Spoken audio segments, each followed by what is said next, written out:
한 절만 보겠습니다. 누가복음 24장 32절.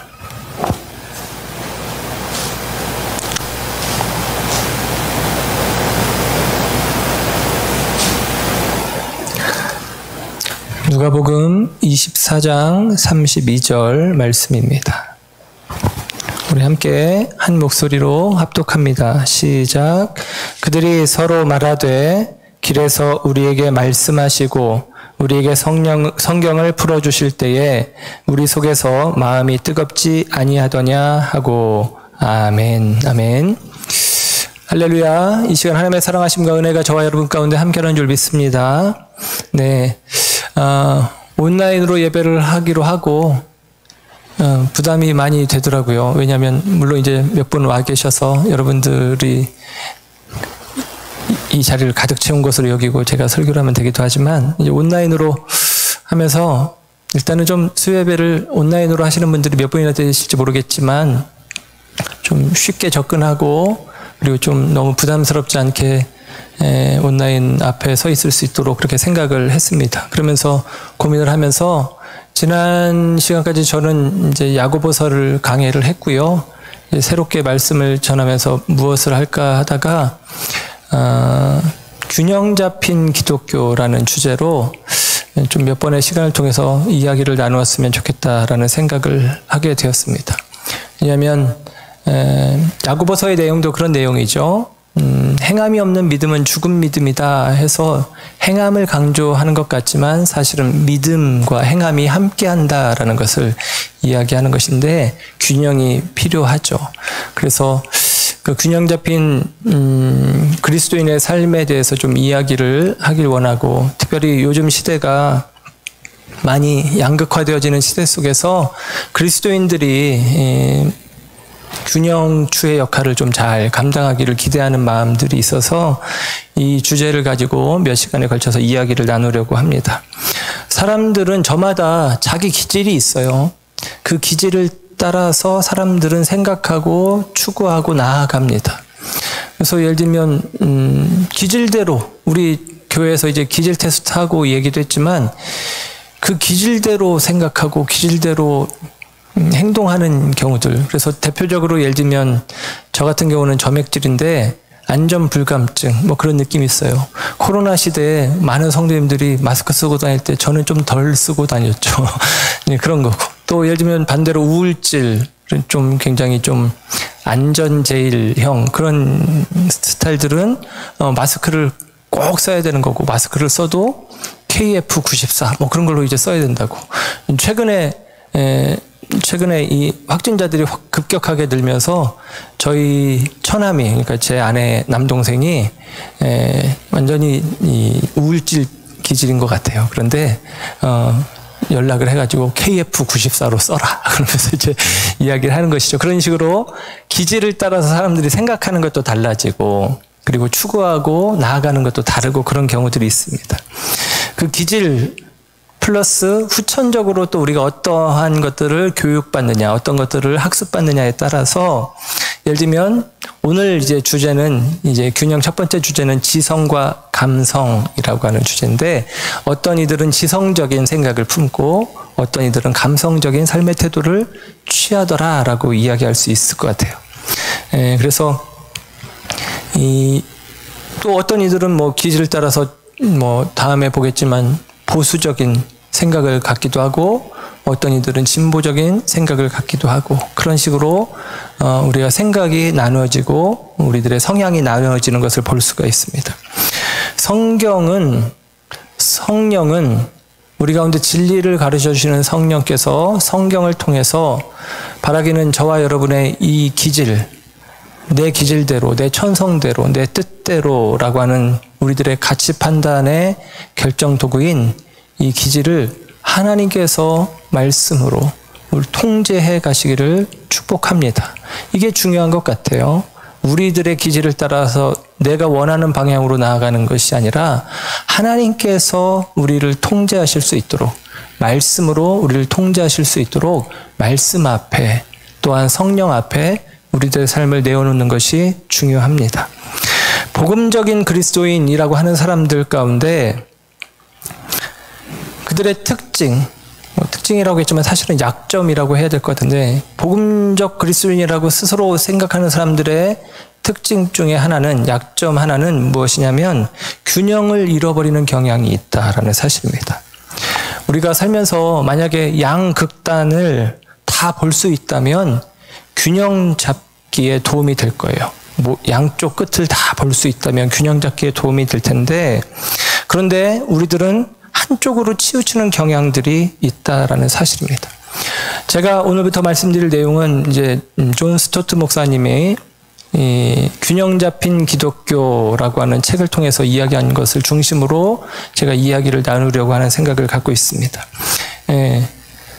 한쪽으로 치우쳐 있는 생각과 판단들을 가지고 있는 경우, 특별히 이게 복음적인 그리스도인, 내가 복음주의자야, 나는 오로지 복음을 붙잡았어 라는 사람들이 오히려 한쪽으로 치우쳐버리는 경향들이 있더라라고 이야기를 하면서, 우리가 균형 잡힌 기독교, 균형 잡힌 신앙을 갖는 것이 중요하다라고 이야기를 해주고 있습니다.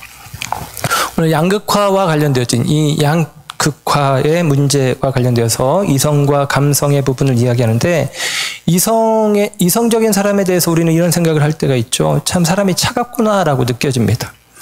이런 말로 표현하기도 합니다.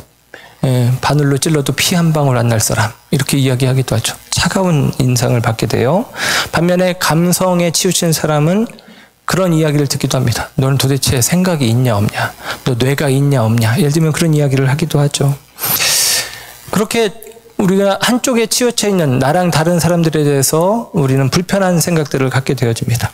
현대사회는 특별히 감성이 강조되어지는 시대, 감성이 중요하게 여겨지는 시대라고 생각을 합니다.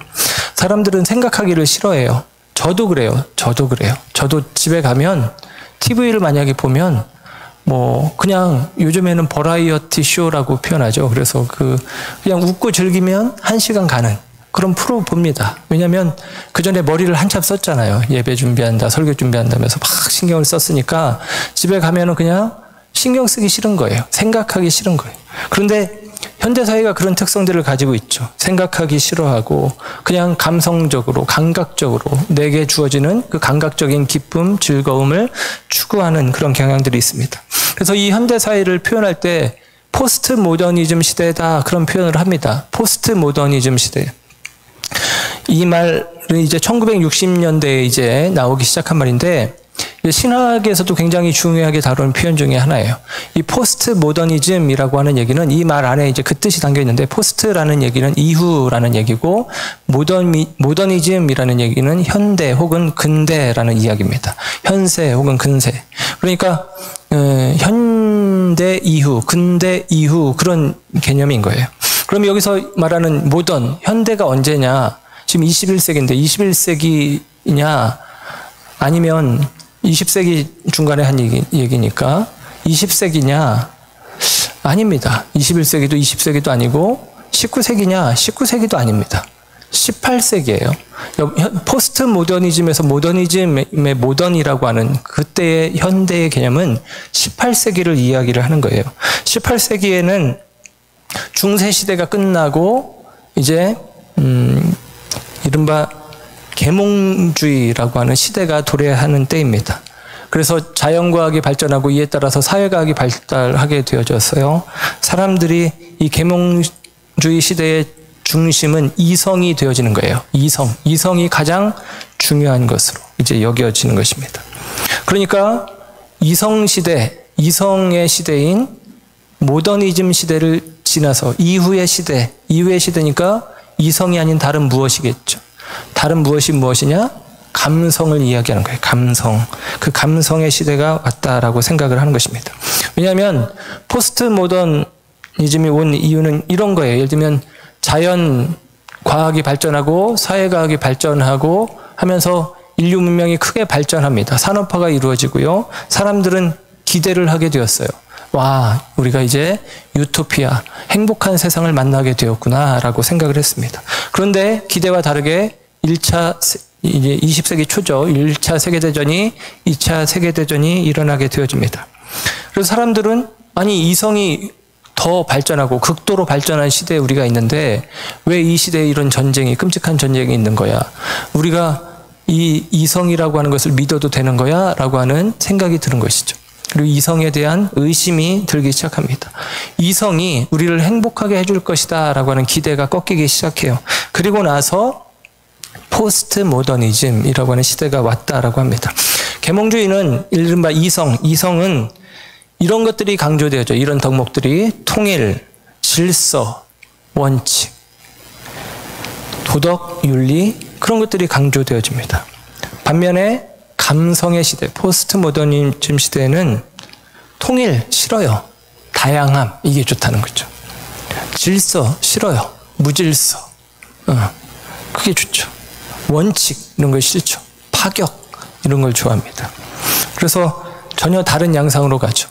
니체가 이 계몽주의 시대를 지나면서 이제 말하자면 낭만주의라고 말할 수 있는데 감성 시대가 낭만주의라고 말할 수 있는데 이런 말로 이제 이 새로운 시대의 도래를 이제 앞당겼다고 표현합니다. 니체가 아폴론과 디오니소스가 함께 필요하다라고 이야기했대요. 아폴론은 이제 그리스 신화 가운데 이제 태양신입니다. 계몽에서의 의미는 그 계몽할 때 중요한 의미는 라이트, 빛이라는 의미거든요. 태양. 그러니까 기준이 절대 기준이라는 것이죠. 절대 기준이 있어야 된다라고 하는 것이고 반면에 이제 디오니소스는 인간에게 술 만드는 기술을 가르쳐 준 신인 거예요. 그러니까 인간이 즐길 줄 알게 쾌락을 누릴 수 있게 한 신으로 이제 여깁니다. 그러니까 자기 중심성을 강조하는 것이죠. 절대적인 기준이 아니라 너의 즐거움, 너의 쾌락을 쫓아가라라고 하는 것이 개념인 것이죠. 그래서 이 이성주의 시대를 지나면서 낭만주의가 오면서 강조됐던 부분인데 이것이 오늘날 현대 시대에 아주 극명하게 이제 사람들의 마음 가운데 있는 생각이 이런 낭만주의 같은 생각, 곧 감성주의적인 생각이 있다라는 것입니다. 근데 사람은 이 두 가지가 필요하다라는 거예요. 왜냐하면 사람은 육체와 그리고 정신으로 이루어졌기 때문입니다. 육체는 감각이죠. 감성을 이야기하고요. 정신은 생각이죠. 이성을 이야기를 합니다. 우리는 육체와 정신으로 되어 있는 존재이기 때문에 감성과 이성과 감성이 함께 필요한 사람들이다라고 이야기할 수 있어요. 제인 오스틴이라고 하는 오만과 편견이라고 하는 작품이 유명하죠. 영화화되었고 이 제인 오스틴이 그 이전에 오만과 편견을 쓰기 전에 먼저 쓴 책이 Sense and Sensibility라고 하는 책입니다. 이게 원래 책 제목은 엘리너 앤 메리앤이었어요. 엘리너 앤 메리앤. 이 책에 나오는 두 자매 여자 주인공 이야기입니다. 그래서 이 책이 우리말로 번역될 때는 이성과 감성 혹은 분별과 다감 이런 식으로 이제 번역이 되어지는데 Sense and Sensibility라고 이제 이야기를 합니다.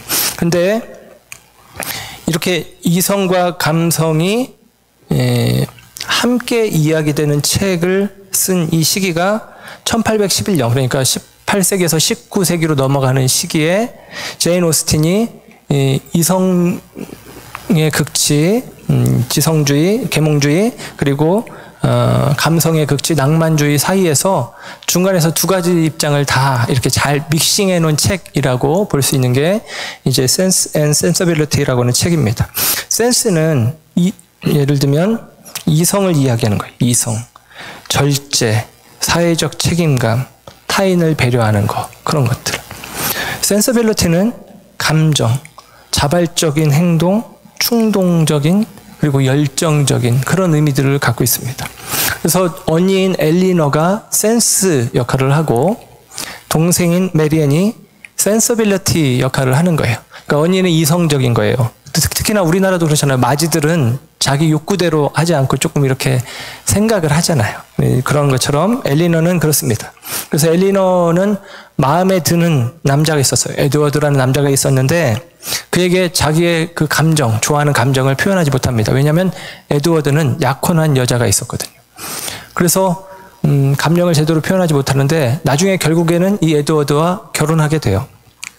동생인 메리앤은 두 남자 사이에서 갈등을 합니다.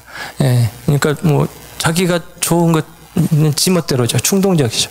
그래서 그는 원래는 젊고 매력적인 존이라고 하는 젊은 남자를 좋아했는데 그 젊은 남자가 같이 좋아하는 척했지만 이 위선자 존이 다른 돈 많은 예쁜 여자랑 그냥 도망가 버려요. 바람을 피는 거죠. 그래서 상처를 받았는데 한결같이 그녀 옆에서 지켜주었던 브랜든 대령, 좀 나이가 많고 고리타분하고 우리 식으로 표현하면 좀 아저씨 같고 그래가지고 별로 마음에 안 들었었는데 그 사람과 나중에 결혼을 하게 됩니다. 예, 브랜든은 항상 친절하고 인내심 있는 사람이었어요. 그래서 이 책의 내용은 이런 거예요. 연애의 과정을 통해서 그 과정 속에 상처받는 그런 과정들이 있고 그 과정들을 통해서 성숙해지는 거예요. 그리고 성숙해진 결과가 무엇이냐? 이성의 극치라고 할 수 있는 엘리너는 그 후반부에 보면 다정다감한 모습이 그에게 보여지기 시작하는 거예요. 감성이 깨워지는 것이죠. 그리고 천방지축이고 제멋대로였던 메리앤 같은 경우는 어떻게 되느냐? 그 후반부에 보면 많은 분별력을 가지고 진짜 무엇이 좋은 것인지, 누가 나를 진짜로 위하는 것인지 분별할 수 있게 되었다라고 하는 사실입니다. 뭐 물론 책은 살짝 언니 엘리너의 편을 들어줍니다. 이성이 중요하다라고 하는 느낌이 좀 있긴 하지만 중요한 것은 그 책을 통해서 이성과 감성이 함께 어우러지는 결과를 이야기를 해주고 있어요. 여러분, 이게 우리 가운데 좀 필요한 생각인 것 같아요. 오늘 교회 안에 양극화 현상들이 많이 있습니다. 저는 좀 우리 성도님들에게는 몇 번 이야기를 했지만 이게 제 마음에는 되게 불편하더라고요. 왜냐하면 제가 좀 이렇게 중도적인 입장을 좀 이렇게 강조하는 사람이다 보니까 이 양극화 현상들이 되게 좀 불편한 마음들이 듭니다. 교회 안에 지성과 감성의 양극화 현상들이 있어요. 존 스토트 목사님은 이 둘 중에 더 위험한 게 뭐냐라고 할 때 자기는 감정주의라고 생각한다라고 이야기합니다. 반지성주의죠. 반지성주의. 그런 일들이 있죠. 예를 들면 감성주의를 이야기한다면 이런 경우들이 있습니다. 대표적으로 교회 안에서 예를 들면 전도 설교를 하는데 감성적인 전도 설교를 하는 거예요. 그래서 전도 설교를 듣고 마음이 뜨거워지는 거죠. 영혼을 향한 불타는 마음이 있는 거죠. 그래서 막 달려나가서 그 영혼을 위해서 무언가를 해야 되겠고 해서 예를 들면 길거리에 나가서 복음을 전하기도 하고 저 어렸을 때 기억이 나는데 예수전도 협회인가? 거기서 사람이 와가지고 막 강의를 하는데 이제 부흥회죠 말하자면 이제 전도 부흥회를 하는데 너무 은혜가 되고 너무 가슴이 뜨거워지는 거예요. 그 뜨거워진 가슴이 뭐 제게 이렇게 막 있는데 그분이 갑자기 제안을 하는 것입니다. 우리 나가서 이제 노방전도 합시다. 그러면서 우리 성도님들을 데리고선 나가서 노방전도를 하기 시작했어요.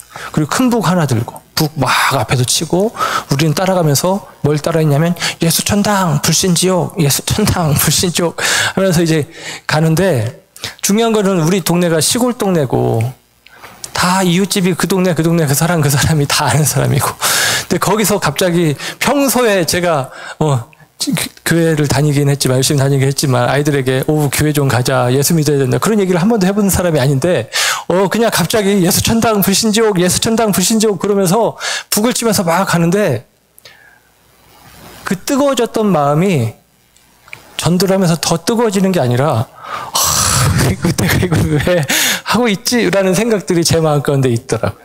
그래서 이건 아닌데 뭐 그런 생각들이 있었어요. 근데 중요한 거는 그게 또 우리 교회에서 시골교회에서 이어지지도 않았어요. 그때 처음 한 번 하고 끝. 그 다음에는 뭐 그런 일들이 전혀 있지도 않았습니다.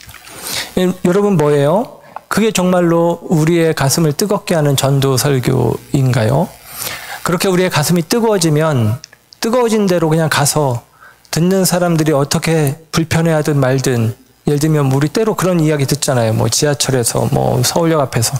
뭐 저는 그분들 무조건 싫다고 하진 않습니다. 예를 들면 제가 너무 존경하는 믿음의 선진 중에 하나가, 예를 들면 최춘선 할아버지 이야기 있잖아요. 맨발의 전도자. 그런 분들 보면 뭐 가슴이 미어지고, 저는 뭐 그분의 그 발끝도 못 따라갈 것 같은 생각이 분명히 들어요. 그러니까 그렇게 전도하는 자들에 대해서 무조건 잘못됐다고 이야기하는 게 아니라, 요즘 시대의 많은 부분, 그런 것들이 듣는 사람에 대한 배려가 없는, 그리고 복음을 받아들이는 사람에 대한 배려가 없는 일방적인 소통 방식이라는 것을 알 수가 있죠. 그런데 성경에 있는 전도자들은, 예를 들면 사도들이나 바울도 포함되어서, 그들은 복음을 선포하거나 또 성경을 근거로 이성을 가지고 사람들과 씨름하는 일들을 마다하지 않습니다.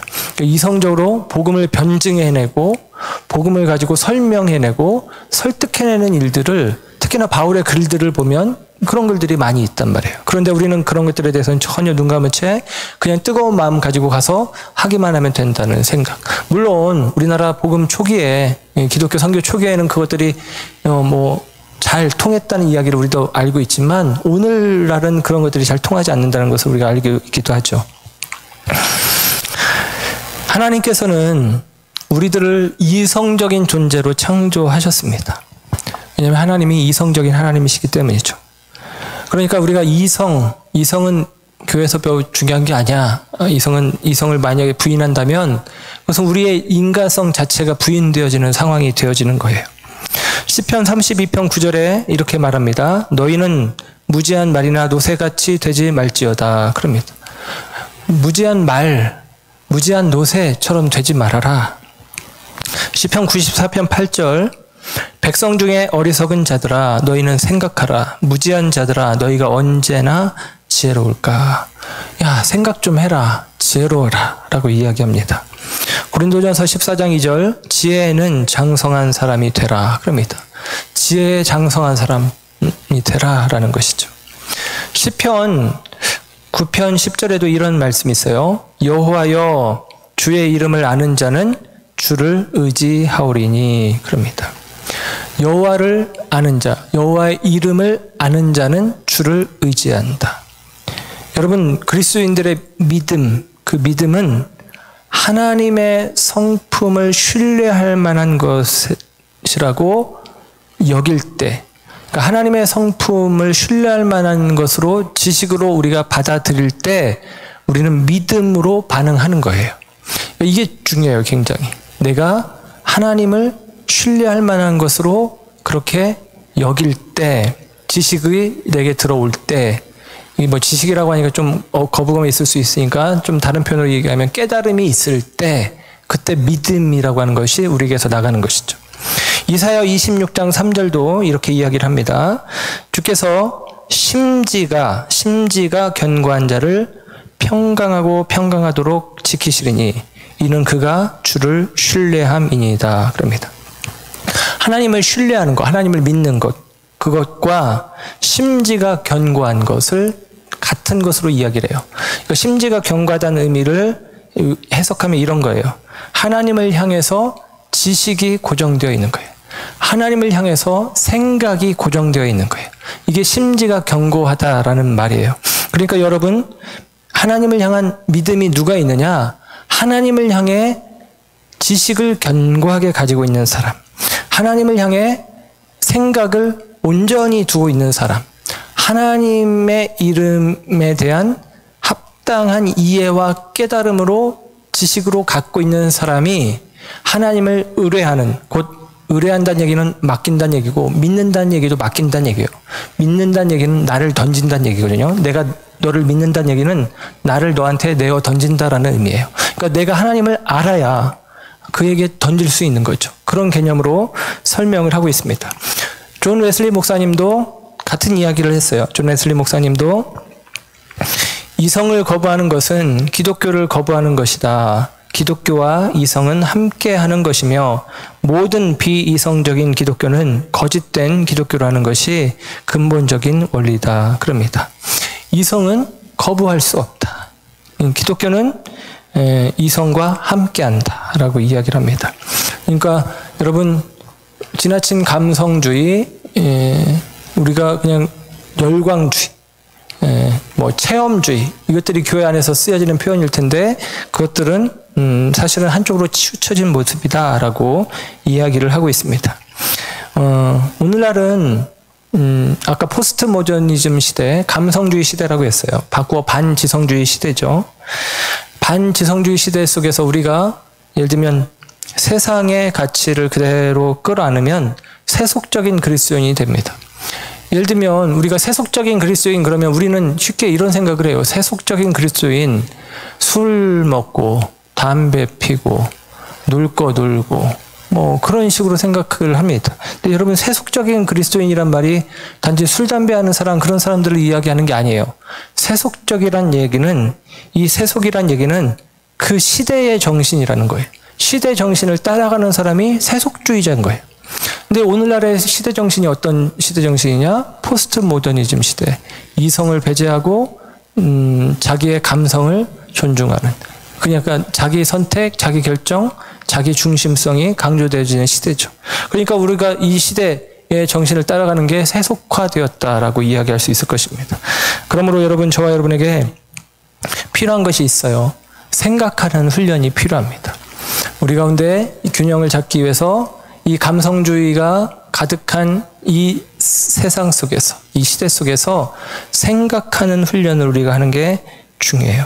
생각한다는 게 어떤 대상을 그냥 머릿속에 떠올리는 게 아니라 이런 거예요. 사실과 논리를 가지고 따져보는 것입니다. 이게 정말인가? 이게 맞나? 라고 따지는 것이죠. 사실 이게 힘들어요. 저도 목사이지만 특히나 설교를 준비하는 과정 가운데 이게 되게 힘듭니다. 그런데 이게 필요하다는 거예요. 특히나 이 시대 속에서 세속주의화 되지 않기 위해서는 오히려 우리들의 이 닫혀졌던 생각의 감각, 이성의 감각을 깨워내는 게 중요하다라고 이야기를 할 수 있겠습니다.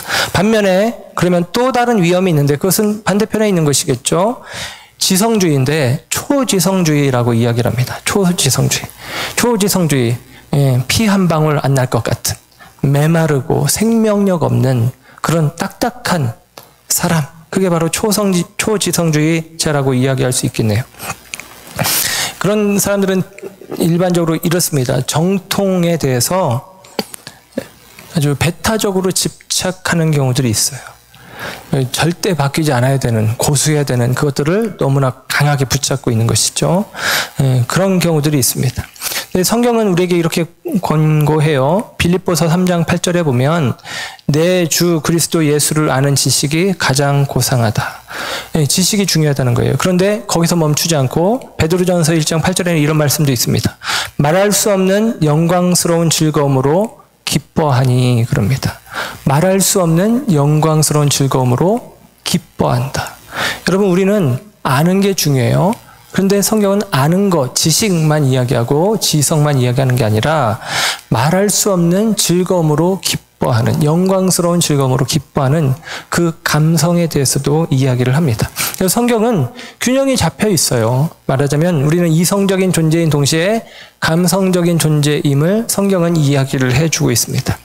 그런데 좀 정통주의적인 입장에 있는 사람들은 감성을 좀 무시하죠. 개인의 어떤 생각들을 무시하고 절대적인 기준, 질서, 통일, 그것들을 강조하면서 특히나 감정을 터부시하는 경우들이 있고, 감정을 터부시하는 경우들은 우리가 옛날 예를 들면 좀 가부장적인 시대에 예를 들면 남자들이 많이 들었을 법한 말 중에 하나가 이런 말이죠. 남자는 울면 안 된다. 남자는 울면 안 된다. 남자는 일평생 딱 3번만 우는 거야. 예를 들면 이런 식으로 이야기를 합니다. 그런데 여러분, 남자는 울면 안 된다. 남자는 눈물을 보이면 안 된다라고 이야기했지만, 여러분, 예수님은 자기 감정을 부끄러워하지 않고 그대로 드러내시는 분이십니다. 그러니까 감정 표출을 하셨던 분이에요. 화나면 화도 내시고 욕지거리도 하시고, 그리고 슬프고 애통한 일이 있으면 울기도 하시고, 나사로가 죽은 나사로의 집에 방문했을 때 예수님은 우십니다. 예루살렘 성을 바라보시면서 예수님은 우십니다. 그 곁에는 늘 제자들이 있었어요. 또 때로는 수많은 사람들이 있었어요. 그들의 시선에 그는 염두하지 않고 그냥 자기 감정에 충실하게 우시기도 하신 분이 바로 예수님이다라는 사실입니다. 오늘날 지성주의가 우리의 마음을 장악하면 어떤 현상이 있냐? 감정을 잃어버린 메마른 생명력 없는 모습으로 우리가 변할 수 있다라는 사실입니다. 특별히 감정이 없다고 했지만 가만히 들여다보면 그 모습을 들여다보면 감정이 없는 게 아니라 자기 감정적인 거예요. 그러니까 자기 감정에 충실하고 타인의 감정에 무감각한 경우들을 발견하게 됩니다. 그래서 자기 욕구를 채우기 위해서는 하는 일들이 있죠. 예를 들면 사랑이 없는 성관계, 요즘에 많이 있잖아요. 사랑하기 때문에 관계를 맺는 게 아니라 사랑이 없어도 상관없어요. 내 만족을 위해서, 내 쾌락을 위해서 그것들을 하는 경우가 있습니다. 스트레스 해소를 하기 위해서 폭력을 행사하는 일들이 있기도 합니다. 이유 없이 자기가 화난다고 그런 일들이 있죠. 여러분, 그것이 마치도 감정적인 것처럼 여겨집니까? 아니죠. 그 사람들은 감정적인 사람도 아니에요. 그러면 이성적인 사람이야? 그렇지도 않죠. 그들은 그냥 그 중간에서 자기 감정을 진짜 세워야 될 감정을 둔화시키고 있는 상황들을 만들어 가기도 합니다. 그러면서 감성적인 사람으로 세워지는 게 아니라 자기 감정에만 충실한, 바꿔 이야기하면 자기 욕구에만 충실한 모습들을 보이기도 해요.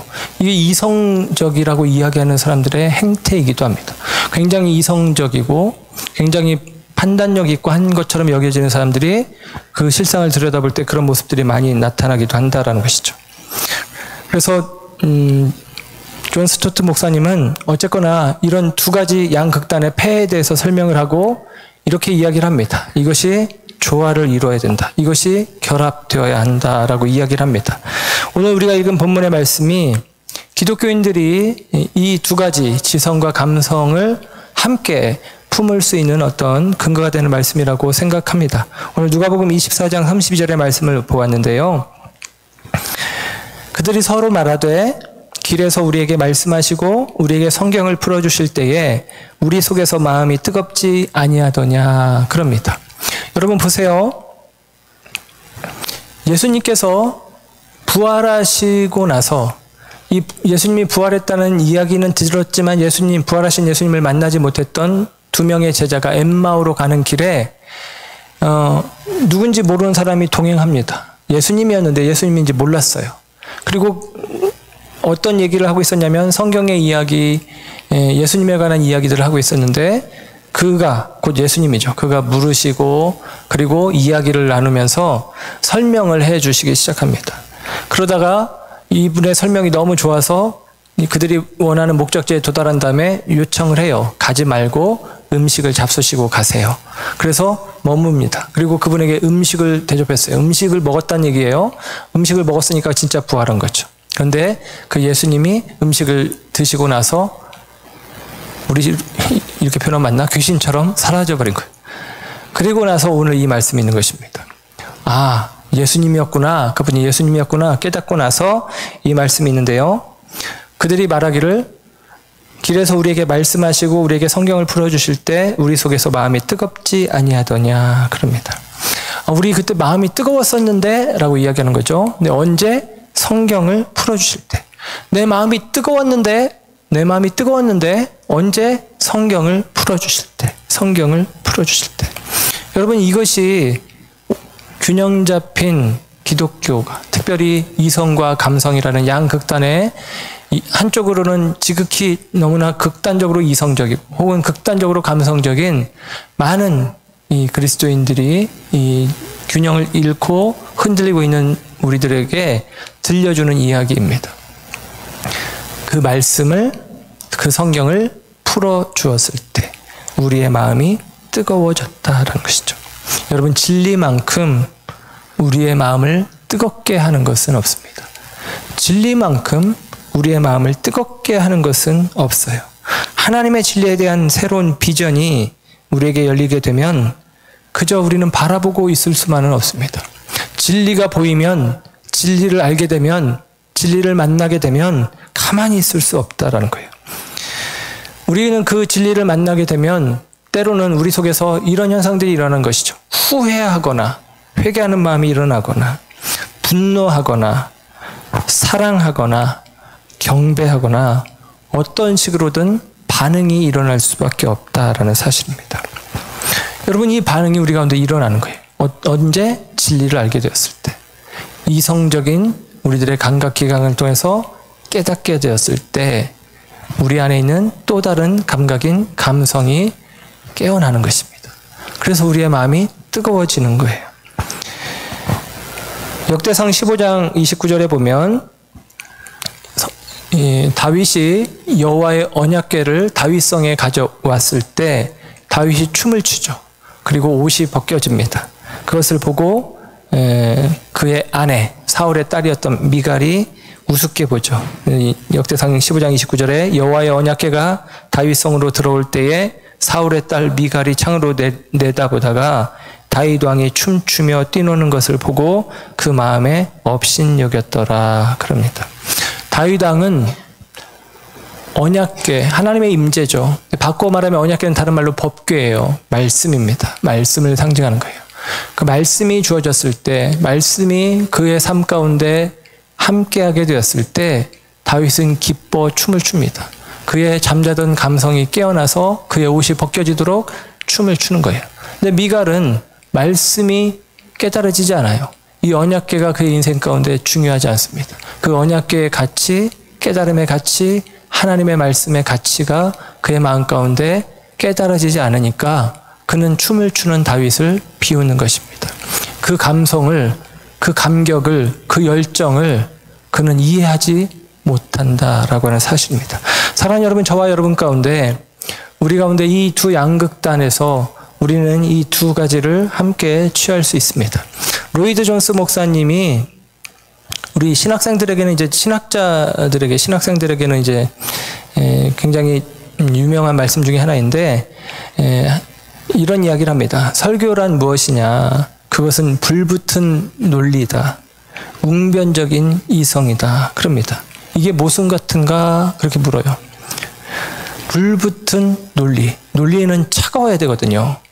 차갑게 아주 냉정하게 논리적으로 따져야 됩니다. 그런데 불붙은 논리라는 거예요. 모순이죠. 근데 이게 모순이냐라는 거예요. 웅변적인 이성이다. 웅변은 사람들의 가슴을 울리는 거잖아요. 도전하는 거잖아요. 근데 이성은 그렇지 않죠. 분석해야 되고 판단해야 되는 것입니다. 느리죠. 그런데 이 두 가지를 함께 이야기해요. 불붙은 논리다. 웅변적인 이성이다. 라고 이야기를 합니다. 진리와 연결되어진 이성은 사도 바울과 다른 사람들의 경우와 같이 매우 강력한 웅변이다. 그럽니다. 여러분, 성경, 특별히 신약성경 사도 바울의 글들을 가만히 읽어보면요. 우리 성도님들 솔직히 인정할 수밖에 없을 거예요. 어렵네. 왜 이렇게 글이 어려워? 라고 생각할 거예요. 그런데 여러분, 그 어려운 글이 우리의 마음을 뜨겁게 합니다. 참 희한하죠. 그 어려운 게 깨달아지면 죄송한 표현으로 미치는 거예요. 미치는 거예요. 뭐 로마서 한때 우리 읽기 막 했었는데 로마서가 진짜로 깨달아지고 그게 막 마음에 와닿으면 미치는 거예요. 이게 하나님의 이 영적 원리들이 깨달아지기 때문에 미치는 거예요. 여러분, 그래서 로이드 존스는 끝에 이야기합니다. 설교란 불붙은 사람을 통해 나오는 신학이다. 그럽니다. 저는 개인적으로 제가 이랬으면 좋겠어요. 불붙은 사람에게서 나오는 신학. 근데 제가 신학은 요즘 말하고 이성적으로 좀 말하는 것 같은데 불이 좀 식어진 느낌이 있는데 이게 뭔가 어그러져 있는 것이죠. 또 때로 어떤 사람들은 깨닫지도 못하고 그 의미가 무엇인지도 생각하지 못한 채 그냥 감성적인 몇 마디 말과 도전적인 몇 마디 말과 웅변적인 열정적인 말 한마디 몇 마디 말에 현혹되어서 그냥 분개하고 혹은 뜨거운 마음으로 열정적으로 일어서기도 합니다. 그런데 일어섰는데 어디로 달려가야 될지를 모르는 경우들도 있기도 한 것 같아요. 여러분, 이 두 모습이 오늘날 기독교 안에 있고 특별히 한국교회가 이 현상들이 많이 나타나고 있는 것 같아요. 그래서 이 두 가지가 잘 균형 잡히는 것이 필요하다고 생각을 합니다. 존 스토트 목사님이 이 전체를 나중에 어우러서 얘기하겠지만 이 두 가지를 균형 잡는다는 것이 중간에 서 있는 것이 아니라는 거예요. 지성과 감성 사이에 중도의 자리에 서 있는 게 아니라는 것입니다. 우리 부목사님이 저는 중도 쪽이다, 저는 이렇게 회색지대에 있다 이렇게 이야기할 때 염려도 해요. 중간에 서 있으면 안 되는데요 그럽니다. 그 말이 딱 맞는 말이에요. 중간에 서 있는 입장, 지성과 감성의 중간에 서 있는 것이 균형이 아닙니다. 존 스토트 목사님이 이야기하는 내용으로 이야기를 드리면 지성의 끝과 감성의 끝을 함께 서 있는 자가 균형 잡힌 자다라고 이야기를 합니다. 가장 논리적이고 가장 뜨거운 마음이 우리 가운데 있었으면 좋겠습니다. 예, 저도 그래서 이거는 여러분 그 사람의 폭이 그만큼 넓어지는 거 아니겠어요? 한쪽으로 치우쳐서 넘어지는 게 아니라 지성의 끝과 감성의 끝에 우리가 함께 이게 두 가지를 쫓다가 놓쳐버리는 게 아니라 우리는 육적이면서 또 혼적인 존재니까 하나님께서 우리를 그렇게 지성적으로 감성적으로 만드셨기 때문에 다 가능합니다. 네. 그렇게 우리 가운데 하나님의 말씀이 깨달아지고 그 말씀으로 말미암아 우리 가운데 뜨거운 마음이 일어나는 이 이성의 감각이 다시 온전히 깨어나고 이 감성의 열정이 우리 가운데 다시 일어났으면 좋겠습니다. 이렇게 되기를 주님의 이름으로 축원합니다. 우리가 부를 찬양이 너의 푸른 가슴 속에, 아까 부른 찬양인데요. 가사가 이렇게 돼요. 너의 푸른 가슴 속에 십자가의 흔적이 있다면, 십자가의 흔적, 십자가의 도저, 십자가의 깨달음이 있다면 주 위에 일어나 너의 믿음을 주께 보여라. 너의 뛰는 가슴 속에 하늘의 불이 타고 있다면, 열정이죠. 뜨거운 감성입니다. 그 나라와 그 영광 위에 너의 삶을 주께 드려라. 여러분, 십자가에 대한 깊은 깨달음이 이 십자가의 도의 전달자로서의 이 뜨거운 삶을, 발걸음을 살아가게 하는 줄 믿습니다. 지성과 감성의 균형을 잘 잡는 저와 여러분 모두가 되시기를 주의 이름으로 축원합니다. 기도하겠습니다.